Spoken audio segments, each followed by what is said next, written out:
Wonderla toilet cleaning ను సులభంగా మార్చే పవర్ఫుల్ ప్రొడక్ట్ ఎలిమ్ టాయిలెట్ క్లీనర్. నమస్తే, వెల్కమ్ టు ఐ డ్రీమ్. నేను ఉదయశ్రీ.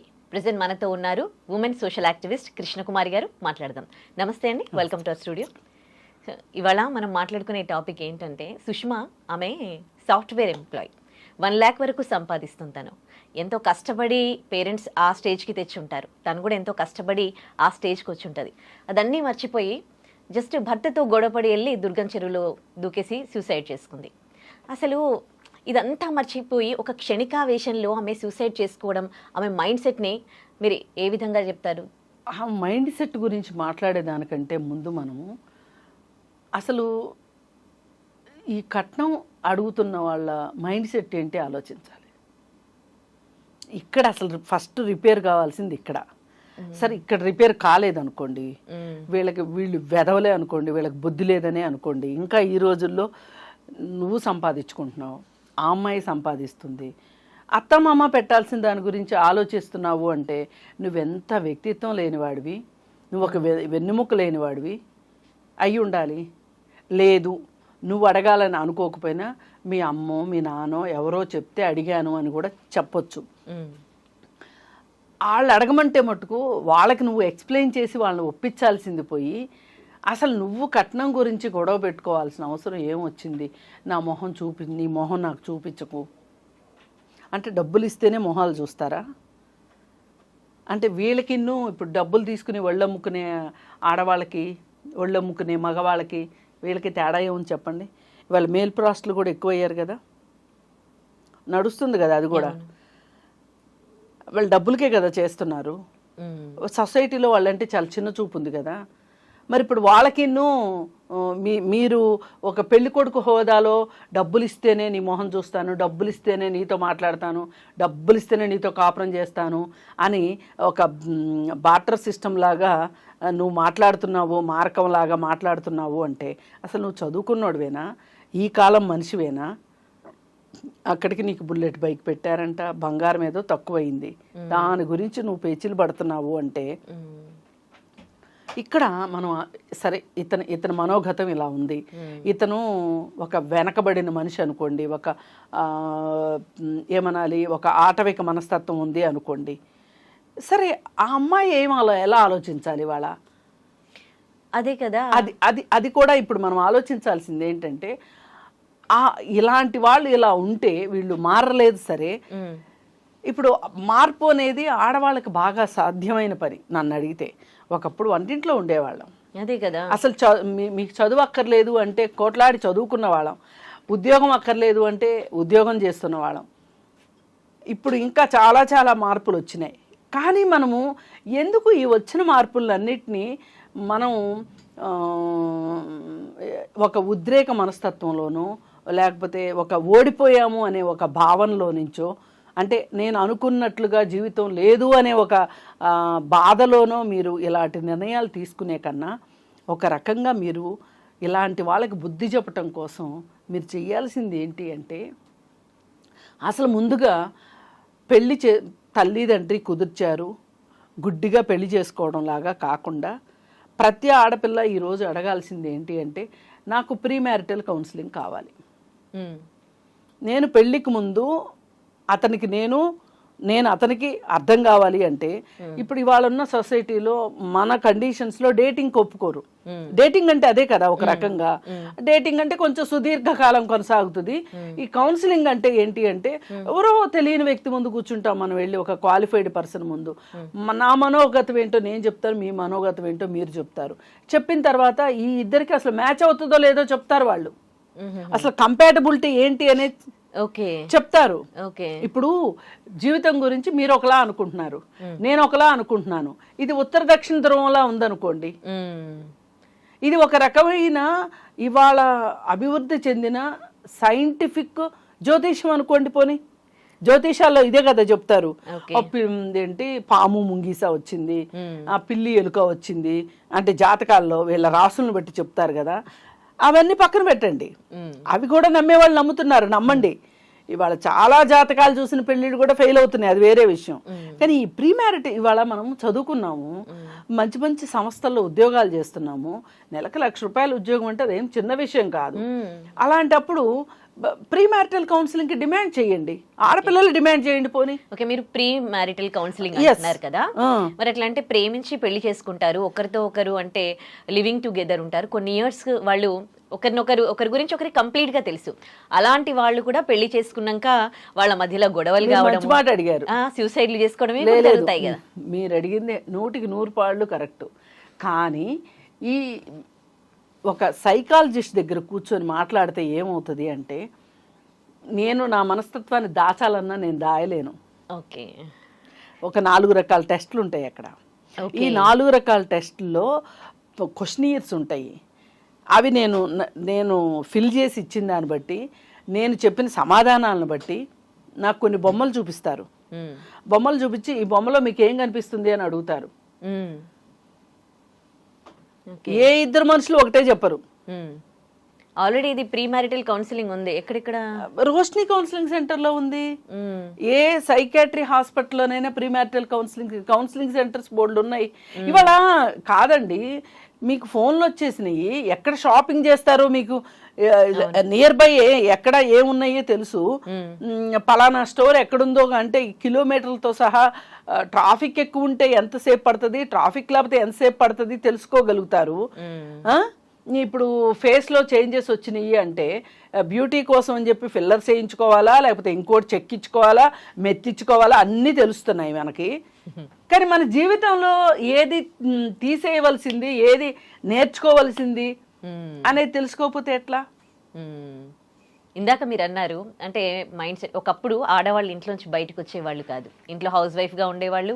తర్వాత ఇప్పుడు ఈ మగవాళ్లతో ఈక్వల్గా జాబ్స్ చేస్తూ ఉన్నారు. కొంతమంది సూసైడ్ చేసుకుంటున్నారు, కొంతమంది చంపుతున్నారు కూడా. రీసెంట్గా హనీమూన్కి వెళ్ళి భర్తను చంపింది. అండ్ కొంతమంది లేడీస్ ఏం చేస్తున్నారంటే ఒకరి కోసం అంటే ఇల్లీగల్ అఫైర్స్ పెట్టుకొని పిల్లల్ని చంపిన వాళ్ళని కూడా చూస్తూ ఉన్నాం. అంటే చాలా డ్రాస్టిక్ చేంజ్ వచ్చేస్తుంది మహిళల్లో. అంటే 2 కైండ్ ఆఫ్ మైండ్ సెట్స్ని మనం చూస్తున్నాం, డిఫరెంట్ టైప్స్ ఆఫ్ మైండ్ సెట్స్ని చూస్తూ ఉన్నాం. ఈ చేంజెస్ని ఎట్లా చూస్తారు? రాను రాను ఏం జరుగుతోంది అంటే నేను మీకు ఒక చిన్న ఎగ్జాంపుల్ చెప్తా. ఇప్పుడు 100 మందిని తీసుకుందాం. 100 మంది భర్తల్ని, 100 మంది భార్యల్ని తీసుకుందాం. ఇదివరకు వేధింపులు 80% మగవాళ్ళు వేధింపులు చేసేవాళ్ళు, 80% వేధింపులకి గురయ్యేవాళ్ళు మహిళలు. ఇది కొంచెం పర్సంటేజ్ మారుతూ ఉంది కాస్త. అటు వేధింపులు చేసేవాళ్ళు తగ్గారు, ఇటు అవసరమైతే వీళ్ళు కూడా వేధింపులు చేయగలిగిన వాళ్ళు తయారవుతున్నారు అటు సైడ్ నుంచి. అంటే దీని అర్థం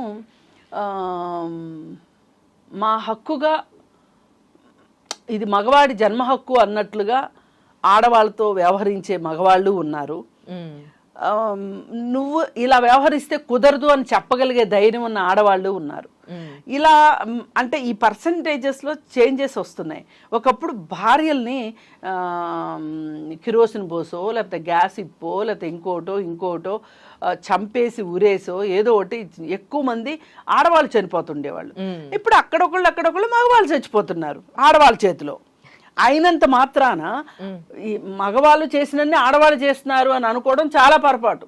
ఈ పర్సంటేజ్లో ఎప్పుడు కూడా డిఫరెన్స్ ఉంటుంది, మగవాళ్ళది హై ఉంటుంది. అంటే నేను వాళ్ళని ఏదో ఒక క్రూరులుగా చూడట్లేదు, వాళ్ళకి అవకాశాలు ఎక్కువ ఉన్నాయి. ఇవాళ మహిళలకు కూడా అవకాశాలు వస్తున్నాయి. కాబట్టి ఆ అవకాశాన్ని వీళ్ళు మంచికి వాడటం కన్నా చెడుకి వాడాలని వాళ్ళని చూసి వీళ్ళు నేర్చుకుంటున్నారు. ఈక్వాలిటీ వచ్చేస్తుందేమో కొన్ని డేస్ అయితే.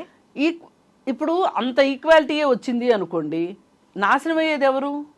మనమేగా. ఆ ఈక్వాలిటీ రావద్దు, ఈ విషయంలో ఈక్వాలిటీ రావద్దని కోరుకుందాం. రావాల్సిన విషయాల్లో ఈక్వాలిటీ వస్తే అసలు హింసే ఉండదు. ఫ్యామిలీలో డెమోక్రటిక్ రిలేషన్షిప్స్ ఉన్నాయి అనుకోండి, అంటే నా మాటకి మీరు విలువిస్తే మీ మాటకి నేను విలువ ఇవ్వాలి అనే ఒక ఒప్పందం ఏదన్నా ఉంది అనుకోండి మన మధ్యలో, తప్పు ఎవరు చేసినా తప్పే అనేది వచ్చింది అనుకోండి, ఇంకా గొడవలు ఎందుకు వస్తాయి చెప్పండి? రావు కదా. ఎవరైతే మాకు ఎక్కువ హక్కులు ఉన్నాయి, ఎక్కువ పెత్తనం ఉంది, మేము ఏమైనా చేస్తాము అనే వాళ్ళు ఉంటేనే కదా గొడవలు వచ్చేది. అందుకని ఎవరిని ఇబ్బంది పెడుతున్నారు అనే దానికన్నా ఎవరు ఇబ్బంది పెట్టొద్దు అనే ఒక ఉద్దేశంలోకి మనుషులు వెళ్ళామనుకోండి, అప్పుడు అసలు ఇలాంటి వాటి గురించి మాట్లాడుకోవాల్సిన అవసరం లేదు. అందుకే అమ్మాయిలు ఫస్ట్ మీరు ప్రీ మ్యారిటల్ కౌన్సిలింగ్ అడగండి. ఓకే, మ్యారేజ్ బిఫోర్, ఇప్పుడు మ్యారేజ్ అయ్యింది, ఓన్లీ అదనపు కట్నం కోసం ఈ సుష్మా చనిపోయింది కాబట్టి ప్రీ మ్యారిటల్ కౌన్సిలింగ్ అంటున్నారు. మరి పెళ్ళయ్యాక ఇల్లీగల్ ఎఫైర్స్ పెట్టుకొని పిల్లల్ని చంపేస్తున్న వాళ్ళని, అలాగే పెళ్లి ఇష్టం లేక బలవంతం పెళ్లి చేసుకుని భర్తలను చంపేస్తున్న వాళ్ళని, మరి వీటి సంగతి ఏంటి? నేను ఇందాక అందుకే మీకు పర్సెంటేజ్ చెప్పాను. వేరే మహిళలతోటి వివాహేతర సంబంధాలు విలువ ఎందుకు లేదు మనుషులకి, వేరే మహిళలతో వివాహేతర సంబంధాలు పెట్టుకొని భార్యలను చంపిన భర్తలు బోల్ మంది ఇదివరకు ఉండేవాళ్ళు, వాళ్ళ పర్సంటేజ్ ఎక్కువ ఉండేది. ఇప్పుడు మీరేమంటున్నారు, వేరే వారితో వివాహేతర సంబంధాలు పెట్టుకుని భర్తలు చంపుతున్నారు అంటున్నారు. మీరు డేటా తీయండి. నేను ఇక్కడ మాట్లాడేది ఆడవాళ్ళు తక్కువ చేస్తున్నారు, మగవాళ్ళు ఎక్కువ చేస్తున్నారు, ఇది కాదు టాపిక్. ఒకరిని చంపడము లేకపోతే చావడము, ప్రాణం విలువ అనేది ఎందుకు తెలియకుండా పోయింది? ఎందుకు ఇంత ఈజీగా సూసైడ్ చేసుకుంటున్నారు, ఎంత ఈజీగా వేరే వాళ్ళని చంపుతున్నారు?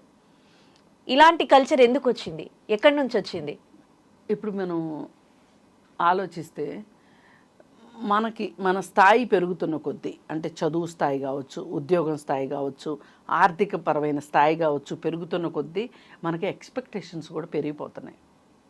ఈ ఎక్స్పెక్టేషన్స్కి రీచ్ కానప్పుడు, అంటే మనం ఇలా కావాలి ఇలా కావాలి ఇలా కావాలి అని కోరుకుంటున్నాం, ఇలా కావాలి అని కోరుకుంటున్నప్పుడు అవి ఏ రోజైతే మనకు అందుబాటులోకి రాకుండా అయిపోతాయో అప్పుడు ఆలోచన స్థానంలో ఆవేశం వస్తుంది.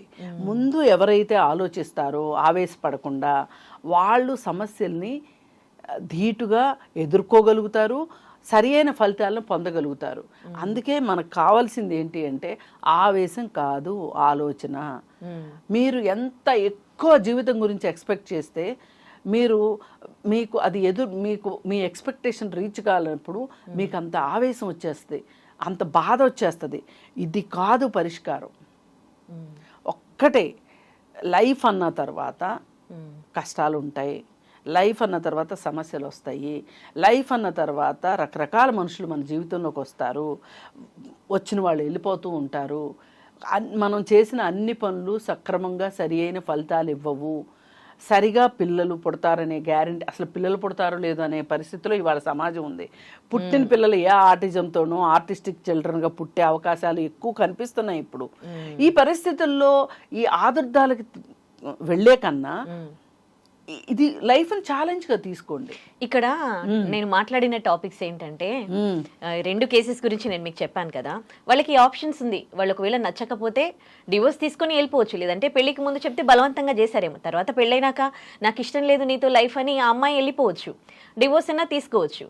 ఇంకో అమ్మాయి ఏంటి, పిల్లల్ని చంపేసింది. కన్న తల్లి 9 నెలలు మోసి 3 పిల్లల్ని చంపాలంటే ఆ తల్లికి మనసు ఎట్లా వచ్చిందో అసలు ఆ కేసు గురించి డిస్కస్ చేసుకుంటే అసలు ఓకే అండి. ఇట్లా అంటే వాళ్ళకి ఆప్షన్స్ ఉన్నాయి. ఒకవేళ నీకు నీ హస్బెండ్తో ఉండడం ఇష్టం లేదు, డైవర్స్ తీసుకో, వెళ్ళిపో. పిల్లల్ని ఎందుకు చంపడం? అక్కడ ఆ కేసులో కూడా అంతే, నువ్వు హస్బెండ్తో డైవర్స్ తీసుకో, లేకపోతే విడిపోండి.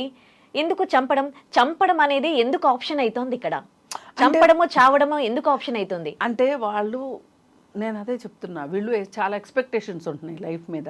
ఈ ఎక్స్పెక్టేషన్స్కి రీచ్ కానప్పుడు వీళ్ళు ఆవేశం వచ్చేస్తుంది. సమస్య వెంటే పరిష్కారం ఉంటుంది అనే ఒక కనీస జ్ఞానం ఉండట్లేదు వీళ్ళకి. ఆ ఆవేశంతో వీళ్ళు జీవితం అంటే నేను ఇంత కష్టపడుతున్నాను, నిజమే కష్టపడింది జీతం రాదు, ఇంత కష్టపడుతున్నాను నేను ఇంత కష్టపడుతున్నప్పుడు నేను అనుకున్నట్లుగా నా జీవితం ఉండాలి అని అనుకుంటున్నారు వీళ్ళు. కానీ ఒక్కటి గుర్తుపెట్టుకోండి, పెద్ద పెద్ద సిద్ధాంతాలకే పరిధులు పరిమితులు ఉన్నప్పుడు మన జీవితాల్లో మనం అనుకున్నట్లు జరగాలని గ్యారంటీ ఎక్కడ? నేను అదే చెప్తున్నా, మీకు వాస్తవిక దృక్పథం ఉంటే గనక మీకు సమస్య పెద్ద మహమ్మారిలాగా కనిపించదు. ఏమవుతుంది ఇప్పుడు ఈ భర్త మనం అనుకున్నట్లుగా లేడు, అతనిదే తప్పు అనుకుందాం, పోనీ మీరే 100% కరెక్ట్ అనుకుందాం కాసేపు. అయితే దీని నుంచి బయటపడడం ఎట్లా? ఇది ఆలోచించాలి. ఈ ఆలోచన స్థానంలో ఆవేశం వస్తుంది. ఆవేశం కాదు, ఆలోచన కావాలి. మనిషిని అర్థం చేసుకో. ఇప్పుడు 5 నెలలు, ఈ పెళ్ళే 5 నెలలు, 5 నెలల్లో ఏమి కొంపలు అంటుకుపోతున్నాయి. అసలు నాకు ఒక బ్రేక్ కావాలి నీ దగ్గర నుంచి, నీ మనస్తత్వం నాకు నచ్చట్లేదు, నేను ఒక 2 నెలలు నేను పుట్టింట్లోనే ఉంటాను,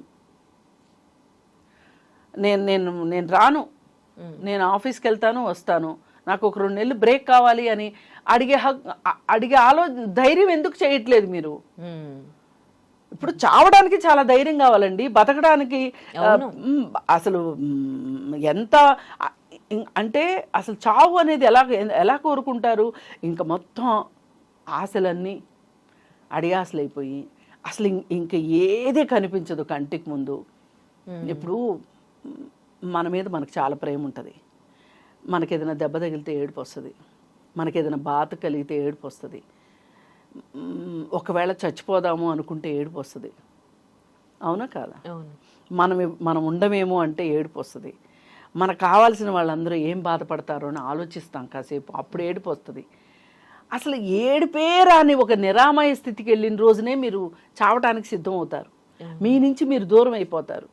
ఒక లైఫ్ అంటే ఎంత ఎక్స్పెక్టేషన్ ఉంటుంది, ఎంత ఆలోచించుకుంటాం జీవితం గురించి, ఎన్ని ఆశలు ఉంటాయి. పలానా పిల్లలు కావాలని ఉంటుంది, ఆ పిల్లలకు ఆ పేర్లు పెట్టుకోవాలని ఉంటుంది, ఆ పిల్లల్ని ఎలా పైకి తీసుకురావాలి, ఎలా పెంచుకోవాలి, ఇలా రకరకాల. Life is nothing but planning కదండి. ప్లానింగ్ లేకుండా లైఫ్ ఎందుకు ఉంటుంది? ఇంత ప్లానింగ్లో వీళ్ళు అనుకున్నట్టు జరగకపోయేసరికి ఇవాళ మనము ఒక ఫోన్ కొనుక్కొని అది పాతబడేలోపు కొత్త వెర్షన్ వచ్చేస్తుంది. జీవితాల్లో ఇంత మార్పు వచ్చిన తర్వాత ఇంకా మనకేమనిపిస్తుంది? నాకు ఇప్పుడు సంతోషం కావాల్సిందే, ఈ క్షణంలో సంతోషం కావాల్సిందే. ఈ క్షణం భర్తతో కలిసి భార్య బయటికి వెళ్ళాలి అనుకుంది అంటే, అతనికి ఏదైనా ఎమర్జెన్సీ వర్క్ వచ్చింది అంటే అంతే, కథం, గొడవ మొదలవ్వాల్సిందే. అలాగే ఇప్పుడు భార్య డబ్బులు ఇవ్వాలి, పుట్టింటోళ్ళు డబ్బులు ఇవ్వాలి, అవి ఇవ్వకపోతే చచ్చిపోతారా? అదే కదా. ఇప్పుడు జీవితాలు ఏమో ఆగిపోవు కదా. ఇప్పుడు వీళ్ళిద్దరి జీవితాలు అసలు ఆగిపోవు కదా. ఇప్పుడు లక్ష సంపాదించుకునే వాళ్ళ జీవితాలే ఇలా ఆలోచిస్తుంటే అసలు ఇలాంటి ఆశ ఏది లేని వాళ్ళు ఏమనుకోవాలి? ఇప్పుడు ఎంతమంది ఉద్యోగాల కోసం ఎదురు చూస్తున్నారు? ఇల్లు లేక రోడ్డు పక్కన పడుకునే వాళ్ళని మనం రాత్రి 12 ఒకవేళ ఎప్పుడన్నా బయటికి వెళ్తే పేమెంట్లో పడుకునే వాళ్ళు బోల్డ్ మంది కనిపిస్తారు. బసవతారకం క్యాన్సర్ హాస్పిటల్ దగ్గరికి వెళ్ళి చూస్తే మధ్యాహ్నంటప్పుడు కానీ సాయంత్రంటప్పుడు కానీ ఎవరన్నా ఫుడ్ తీసుకొస్తే వెనకమాల అడవిలో జంతువులు పరిగెట్టుకొచ్చినట్టు పరిగెట్టుకొస్తున్నారు. లైన్లో నుంచుంటామని కొంతమంది, నుంచోమని కొంతమంది, లాగేసుకోవడానికి ప్రయత్నం చేస్తున్నారు. నిజంగా ఫుడ్డే ఉంటే అలా వెళ్తారా? ఇప్పుడు వాళ్ళకంటే మనం ఎన్ని రెట్లు బాగున్నాము అనే ఆలోచన మనకు ఉండాలా లేదా? అసలు అట్లా కంపేర్ చేసుకోరు, డబ్బులు వాళ్ళతో కంపేర్ చేసుకుంటారు. కరెక్ట్. ఆ ఆలోచన అనేది రావాలి. అలాగే ఈ ప్రీ మ్యారిటల్ కౌన్సిలింగ్ వస్తే ఎంతో కొంత ఒక పరిష్కారం ఉంటుంది. తప్పకుండా అవి 2 రావాలని కోరుకుందాం. Thank you so much Krishnakumari గారు.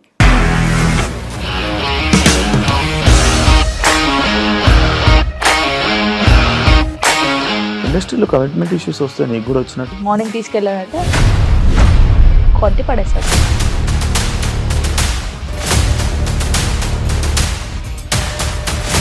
ఒక్కళ్ళు కూడా చూడలేదు ఈ సినిమా అని చెప్పడానికి కూడా చాలా ధైర్యం కావాలి. అది నిజం కదా, దాంట్లో ధైర్యం ఏంటి? నెక్స్ట్ డే ప్లేట్ మార్చేస్తే తప్పు కదా. As of now we're comfortable this అని నేను అనుకుంటున్నాను. రష్మిక గారిది మీది ఒకే ఊరు అంట కదా. నీకు కోపం వచ్చిందంటే బాగా తిట్టేత్తరా?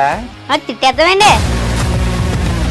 నిజంగా గేమ్ ని ఎలా చేంజ్ చేయగలిగారు? ఏపీఎస్ఎఫ్సి వాళ్ళకి 6 నెలల్లో నేను 6 లక్షలు కట్టా. బిజినెస్ చేయాలనుకుంటే it is as difficult as riding a tiger.